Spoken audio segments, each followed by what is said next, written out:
ఈ దినమే నీ శుభదినం, ఆనందించి నే స్తుతించెదను.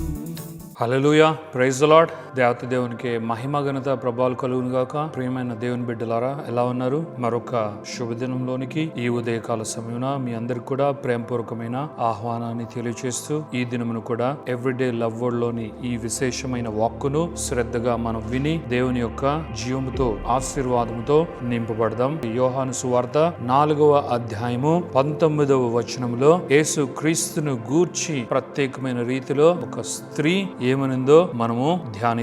మరి 19వ వచనములో, అప్పుడు ఆ స్త్రీ, అయ్యా నీవు ప్రవక్తవని గ్రహించుచున్నాను అని చెప్పింది అని మనము చూడగలము. మరి మనందరికీ తెలుసు, యేసుక్రీస్తు ఒక ప్రాంతానికి వెళ్తూ ఉన్న ఆ యొక్క క్రమంలో సమరయ నుండి ఆయన ఒక రూట్ తీసుకొని వెళ్ళుచూ ఉండగా, మరి యేసుక్రీస్తు దాహము గొని యాకోబు బావి దగ్గర కొంత సమయం అక్కడ ఆయన గడుపుతూ ఉండగా, అప్పుడు ఆయన సమరయ స్త్రీని ఎదుర్కోవడం జరిగింది. సమరయ స్త్రీ కూడా యేసుక్రీస్తును ఎదుర్కోవడం జరిగింది. మరి ఆ సందర్భముగా ఉన్న ఈ వాక్యమే ఈ దినమున యేసునందు మన ధ్యానాంశముగా దేవుడు తీసుకురావడం జరుగుతుంది. మరి ఈ సమరయ స్త్రీ ఎప్పుడు కూడా యేసుక్రీస్తును చూడలేదు. యేసుక్రీస్తును గూర్చి అప్పటి వరకు కూడా విని ఉండగా పోయి ఉండొచ్చు. అయితే ఈ సందర్భముగా యేసుక్రీస్తు ఆమెతో మాట్లాడడం జరిగింది. యేసుక్రీస్తుతో ఆమె కూడా మాట్లాడడం జరిగింది. అయితే ఒక రైట్ టైంలో యేసుక్రీస్తును గూర్చి ఆమె అన్న ఒక కీలకమైన మాట ఏంటో తెలుసా? అయ్యా నీవు ప్రవక్తవని నేను గ్రహించుచున్నాను అని. అందరికీ తెలిసిన ఈ సమరయ స్త్రీ యేసుక్రీస్తును గూర్చి ఆమె ఈ సంబోధన చేసింది అన్నది మనం చూస్తున్నాం. మరి యేసుక్రీస్తును గూర్చి అలా వెంటనే గ్రహించేంతగా స్పెషల్ ఎబిలిటీ ఆమెలో ఉంది అని ఎవరు ఆశ్చర్యపోవలసిన అవసరం లేదు. అంతకంటే ముందు యేసుక్రీస్తు ఆమె ఆంతర్యాన్ని చదివిన వాడుగా ఉన్నాడు. ఆమె ఆంతర్యాన్ని విప్పే ప్రయత్నాన్ని యేసుక్రీస్తు చేయడంతో ఆయన యొక్క ప్రభావం ఏంటో యేసుక్రీస్తు కనపరిచే ఆ యొక్క పరిస్థితిలో ఇక చేసేదేమీ లేక ఈ సమరయ స్త్రీ యేసుక్రీస్తును గూర్చి నీవు ప్రవక్తవని నేను గ్రహిస్తూ ఉన్నాను అని చెప్పడం జరిగింది. అంతేకాని ఆ ప్రవక్తవని గ్రహించుటలో యేసుక్రీస్తును ఆమెదో కొనియాడాలని, లేదు అంటే ఆమె యేసుక్రీస్తును ఒక ప్రత్యేకమైన రీతిలో చూస్తూ ఆయన దైవత్వం కలిగిన ఒక ప్రత్యేకమైన వ్యక్తిగా ఉన్నాడే, ఈయన్ను మనము వెంబడిద్దాము, ఈయనలో ఏదో ఒక గొప్ప ప్రత్యేకమైన శక్తి కనిపిస్తుంది అన్నట్లుగా సమరయ స్త్రీ అక్కడ అంత లోతైన గ్రహింపు ఏమి ఆమె కలిగి ఉండలేదు. కానీ ఆమె ఏంటో, ఆమె పరిస్థితి ఏంటో, ఆమె ఎక్కడ ఉందో, ఆమె భర్త ఎవరో, అసలు ఆమెకు భర్త ఉన్నాడో లేడో, అసలు ఉన్నవారు పెనిమిట్లో కారో అన్నది, ఈ పరిస్థితిని అంతా కూడా యేసుక్రీస్తు ఇన్సైడ్ అవుట్ గా తీసుకురావడము జరిగింది. కాబట్టి ఆమె ఒక విధంగా భయపడిపోయి ఉండొచ్చు. ఒక విధంగా యేసుక్రీస్తు రివీల్ చేసిన సీక్రెట్ ని, గుట్టును బయలుపరిచిన ఆ విధానాన్ని, యేసుక్రీస్తు చేసిన నిర్ఘాంతపోయే కార్యాన్ని చూచి ఆమె ఆశ్చర్యపోయి ఈ విధంగా చెప్పి ఉండొచ్చు. మరి యేసుక్రీస్తు ఏదైతే చేయాలనుకున్నాడో అది నిజమైనది. యేసుక్రీస్తు ఆమెను దర్శించుట అన్నది అది గొప్ప రెవల్యూషన్ కి దారి తీయడం జరిగింది. దేవుని నామానికి మహిమ ఘనత ప్రభావాలు కలుగును గాక. ఎందుకంటే యూదులు అనబడేవారు ఎవరైనా సరే సమరయులతో సాంగత్యం చేయరు. సమరయులు అన్నవారు యూదుల చేత విసర్జింపబడిన వారుగా, తృణీకరింపబడిన వారుగా, వారిని చిన్న చూపుగా చూసేవారు. కానీ యేసుక్రీస్తు ప్రేమమయుడు, జీవాధిపతి, జీవం కలిగిన దేవత దేవుడు. కాబట్టి నేను ఒకవేళ యూదుల కొరకే ఈ భూమి మీదకి నా తండ్రి అయిన దేవుని చిత్తానుసారముగా నేను వచ్చి ఉండొచ్చేమో, కానీ సమరయులు అయినా సరే నా యందు గనుక విశ్వాసం ఉంచగలిగితే రక్షణ వారు పొందుకొనగలరు. ఈ సమరయ స్త్రీ రక్షింపబడగలిగితే నేను సంతోషించువాడనై ఉన్నాను. ఈ సమరయ స్త్రీ ద్వారా ఎవరైనా నా యొద్దకు వచ్చి విశ్వాసం ఉంచగలిగితే, రక్షణ అన్న బహుమానాన్ని పొందుకోగలిగితే నేను ఆనందించువాడనై ఉన్నాను అని ఎదురు చూచిన దేవత దేవుడే యేసుక్రీస్తు. దేవుని నామానికే మహిమ ఘనత ప్రభావాలు కలుగును గాక. మరి యేసుక్రీస్తు ఏమన్నాడు? 16వ వచనంలో ఇలా అంటున్నాడు ఆయన, యేసు నీవు వెళ్ళి నీ పెనిమిటిని పిలుచుకొని ఇక్కడికి రమ్మని ఆయనతో చెప్పెను. అలాగే 17లో గనుక మనం చూడగలిగితే, ఆ స్త్రీ నాకు పెనిమిటి లేడని, యేసు ఆమెతో నాకు పెనిమిటి లేడని నీవు చెప్పి చెప్పిన మాట సరియే. నీకు 5 పెనిమిట్లుండిరి, ఇప్పుడు ఉన్నవాడు నీ పెనిమిటి కాడు, సత్యమే చెప్పితివనెను. దేవుని నామానికే మహిమ ఘనత ప్రభావాలు కలుగును గాక.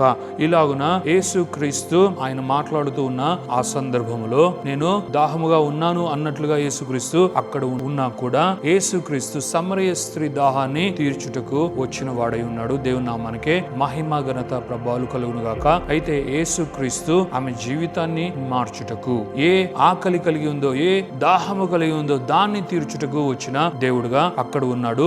అయితే యేసుక్రీస్తు నీకు ముందు ఇంతమంది పెనిమిట్లు ఉన్నారు, ఇప్పుడైతే పెనిమిటి లేడు, నీవు చెప్పినది నిజమే, అలాగా నీ స్థితిని నేను ఎరిగిన వాడను అని ఇండైరెక్ట్ గా యేసుక్రీస్తు రివీల్ చేస్తున్న ఆయన యొక్క జ్ఞానాన్ని చూచి ఈ సమరయ స్త్రీ భయపడిపోయి యేసుక్రీస్తు తనలో ఉన్నదంతా బయటికి తీసుకుని వచ్చేస్తున్నాడు, చెప్పేస్తూ ఉన్నాడు అన్న దానితో యేసుక్రీస్తుతో ఆమె ఏదో సంభాషిస్తూ చాలా చాలా మంచి విషయాలు ఆమె ఆయనతో మాట్లాడుతుందేమో అన్నట్లుగా ఇక్కడ ఉండొచ్చు, కానీ అది కాదు. యేసుక్రీస్తు ఆయన ఏ విషయమును గురించి సమరయ స్త్రీతో మాట్లాడుతున్నాడో ఆ విషయమును డైవర్ట్ చేసే ప్రయత్నాన్ని ఇక్కడ సమరయ స్త్రీ చేస్తుంది.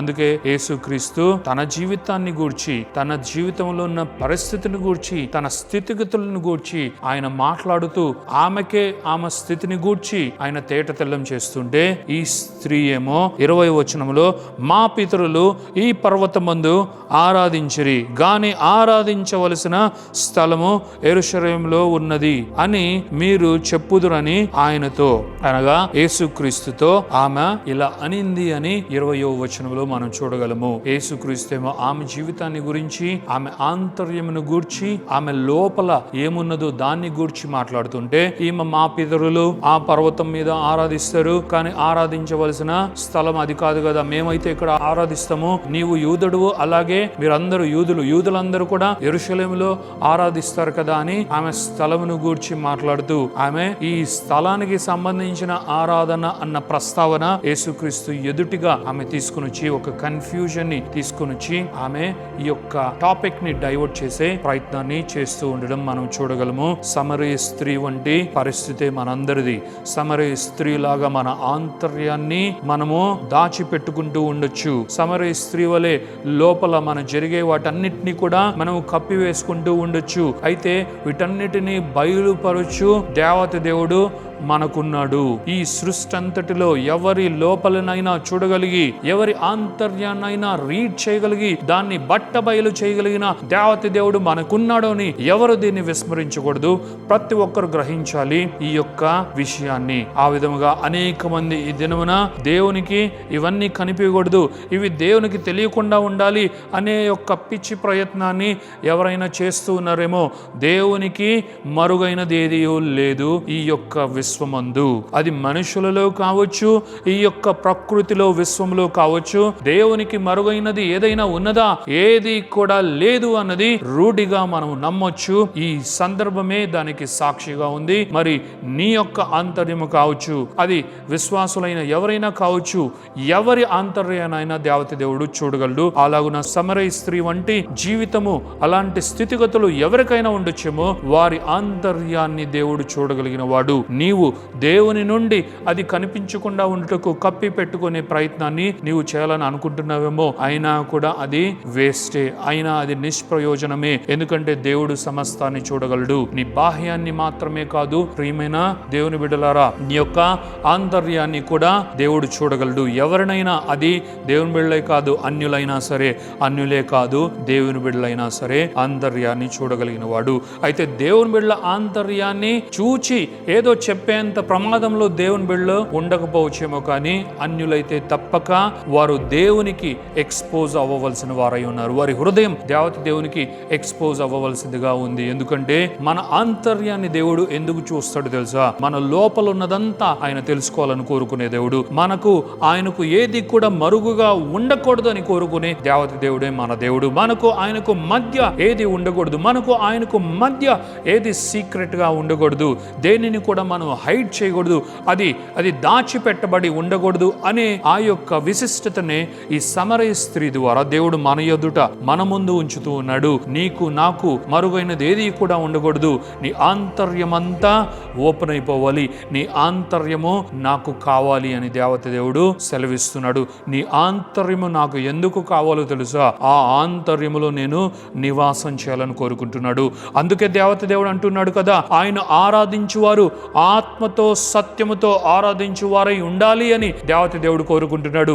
సో కాబట్టి మన లోపల ఏది పడితే అది పెట్టుకోవడానికి మనము లేము, కానీ మన ఆంతర్యములో మన దేవుణ్ణి మనము పెట్టుకోవాలి, మన దేవుణ్ణి స్థాపించుకోవాలి. మన దేవుడే మన ఆంతర్యములో ఉండాలి. ఆయనే జీవాధిపతిగా ఉండాలి. ఆయనే దేవుడుగా ప్రభువుగా కొనియాడబడాలి, కీర్తించబడాలి. ఆయన ఆరాధికులుగా మనం ఉండాలి. ఆయనే మన వర్షిప్కి ఫోకస్ అయి ఉన్నాడు. ఆయన మీదే మన దృష్టి కలిగి మనము వాక్యంలో చెప్పినట్లుగా యేసుక్రీస్తు ఈమెకున్న కట్లన్నీ కూడా ఏవైతే ఆ సీక్రెట్స్ ని ఆమె పెట్టుకుని వాటిని ఇంకా ఇంకా కట్టివేసుకొని ఎవరికి ఇవి కనిపించకూడదు, ఎలాగైనా సరే యేసుక్రీస్తుకి ఇక ఇవన్నీ తెలిసిపోతున్నాయి కదా, ఇవి డైవర్ట్ చేద్దాము అనుకొని ఆ విధంగా చేస్తూ ఉన్న దేవుడు వాటన్నిటిని పటాపంచలు చేయగోరాడు, చేశాడు కూడా. ఈ సందర్భంగా దేవుడు అదే మనకు తెలియపరుస్తున్నాడు. అలాగుననే నీ హృదయానికి ఉన్న కట్లన్నీ ఆయన తెంపివేసి నీ హృదయపు ఆంతర్యములోనికి ఆయన చొచ్చుకొని వచ్చి అక్కడ నివాసం చేయాలనుకుంటున్నాడు. అందుకే 24వ వచనంలో ఆయన అంటూ ఉన్నాడు, నన్ను ఆరాధించువారు ఆత్మతో సత్యముతో ఆరాధించవలెను. ఆయన ఆరాధికులు ఆ కొండ మీద, ఈ స్థలములో, ఈ ప్రాంతంలో, ఆ ప్రాంతంలో అని భౌతికమైన ఆ యొక్క స్థితిగతులకు లిమిట్ అయిన వారు కాదు. ఆయన ఆరాధించువారు ఇక్కడ నుండి ఆరాధించువారై ఉన్నారు. ఆయన ఆరాధించువారు ఆంతర్యములో నుండి, హృదయములో నుండి, ఆత్మలో నుండి సత్యముతో, సత్యము గుండా ఆయన ఆరాధించు. ఆయన ప్రియమైన బిడ్డలే ఆయన ఆరాధికులై ఉన్నారు అని దేవత దేవుడు ఈ సందర్భముగా తెలియపరుస్తూ, నీ లోపల ఏముందో చూడగలిగిన దేవుడే మన దేవత దేవుడు. నీ ఆంతర్యాన్ని చూడగలిగిన దేవత దేవుడే. ఆయనకు మరుగైనది ఏది కూడా లేదు. నీవు మరుగుగా చేయాలి అనుకున్నా, మరుగు చేసే ప్రయత్నాలు ఎన్ని చేసినా స్టిల్ ఆయనకు అన్నీ తెలుసు అన్నది ఈ దినమున నీవు గ్రహించి, ఇక మరుగుగా నీవు చేసుకొనక నీకున్నవన్నీ ఆయన పాదముల చెంత విప్పి, ప్రభువా ఇవన్నీ నేను వదిలిపెడుతున్నా, ఇవన్నీ నేను విడిచిపెడుతున్నా, నా హృదయంలోకి రా, నాలో నీవు నివాసం చేయి. ఇదిగో నా హృదయంలో నుండి ఇప్పుడు నేను ఆత్మతో సత్యముతో నిన్ను ఆరాధించదును అన్న తీర్మానాన్ని నీవు తీసుకోవాలని దేవత దేవుడు కోరుకుంటున్నాడు. దేవుని నామానికే మహిమ కలుగును గాక. ప్రార్థించుకుందాం. Thank you father, thank you Jesus, thank you holy spirit god. దేవ మీకు వందనాలు, యేసయ్య మీకు వందనాలు, పరిశుద్ధాత్మ దేవ మీకు మహిమ మహిమ ఘనత ప్రభావాలు చెల్లిస్తున్నాం. ఈ శుభదినాన్ని బట్టి మీకు కృతజ్ఞతాస్తుతులు చెల్లిస్తున్నాం. ఈ ఉదయకాల సమయంలో నాయన ఇదిగో తండ్రి యేసయ్య మీరు సమరయ స్త్రీని దర్శించి నాయన ఇదిగో తండ్రి ఆమె లోపల ఉన్న స్థితిని ఇదిగో నాయన తెలిసిన వాడుగా ఇదిగో ప్రతిదీ నాయన మీరు బట్టబయలు చేశారు. నాయన తన స్థితిని ఇదిగో తండ్రి ఎరిగిన దేవుడుగా మీరు ఆమె ముందు కనుపరచబడినట్లు ఈ దినమున మా ఎదుట కూడా నాయన ఇదిగో తండ్రి మీరుండి ఇదిగో తండ్రి మా ఆంతర్యమును ఎరిగిన దేవుడుగా మేము నాయన లోపల ఏది కలిగి ఉండకూడదు, కానీ అనగా నాయన మీకు వ్యతిరేకమైనది ఇదిగో దేవునికి వ్యతిరేకమైనది, దేవుని రాజ్యానికి వ్యతిరేకమైనది, దేవుని సన్నిధికి వ్యతిరేకమైనది ఏది లోపల పెట్టుకొని ఉండకుండా ప్రతిదీ మీ సన్నిధిలో బయటబయలుగా చేసి నాయన ఇదిగో తండ్రి మేము మిమ్మల్ని ఆత్మతో సత్యముతో ఆరాధించు నాయన ఆరాధికులమై ఉండవలనని మీరు కోరుకుంటున్నందుకు దేవా మీకు కృతజ్ఞతాస్తుతులు చెల్లిస్తూ నాయన వినుచున్న వాక్యాన్ని వినుచున్న ప్రతి ఒక్కరు కూడా నాయన ఇదిగో తండ్రి వారి ఆంతర్యమును మీకు ఎక్స్పోజ్ చేసేదిగాక మరింతగా ఇదిగో తండ్రి వారు నాయన వారి యందు మీరు నివసించున్నట్లుగా ఇదిగో తండ్రి వారి ఆంతర్యములో మీరు నివసించు ప్రసన్నతను వారు నాయన కోరుకునేదిగాక. దేవాన్ని బ్లెస్ చేస్తూ ఈ యొక్క ప్రార్థన స్తుతి ఆరాధన యేసు పరిశుద్ధమైన నామంలో అడిగి వేడుకొనుచున్నాము తండ్రి. Amen, amen, amen.